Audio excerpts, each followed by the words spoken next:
இந்த பிரேக்கப்ல இருந்து அவங்க எப்படி ஆணும் பெண்ணும் வெளியில வர முடியும்? பிரேக்கப் பண்ணாம இருக்கலாமே, இன்னும் கொஞ்சம் யோசிச்சு கொஞ்சம் கமிட்டடா இருந்தா நல்லா இருக்குமே. இன்னும் அந்த மூளை வளர்றதுக்கு முன்னாடியே அதில் இல்லை சிக்கி கசகசா ஆகிடும். இப்போது அமெரிக்கன் யூனிவர்சிட்டியில் ப்ரீமியர் யூனிவர்சிட்டிஸில் போய் பார்த்தீங்கன்னா அங்கே முக்கியமாக நல்லா படிக்கிறவங்க யாருன்னா ஒரு ஒரு நிலையில் இருக்கிறவங்க ஸ்டூடெண்ட்ஸ் யாருன்னா இல்லை இந்தியன்ஸ், இல்லை ஜூஸ் ஆர் சைனீஸ்.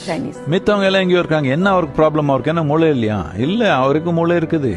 பிரச்சனை என்ன, 18 ஆகிறதுக்குள்ள 18 பாய் ஃப்ரெண்ட் கேர்ள் ஃப்ரெண்ட் ஆயிட்டாங்க. எல்லாம் சிக்கி போயிருக்காங்க அதில் இதில். எங்கெங்கேயோ இருக்குது உணர்ச்சி, எங்கேயோ போகுது மனம், எதுலேயோ வச்சுக்க முடியல. அதனால ஒரு நிலைக்கு வர்றவருக்கு ரொம்ப அர்லியாக வாழ்கிறதுக்கு முயற்சி பண்ண வேண்டாம், வளர்றதுக்கு முயற்சி வேணும். நல்லா வளர்ந்துட்டு அதுக்கப்புறம் வாழ்ந்தீங்கன்னா நல்லா வாழ்வீங்க.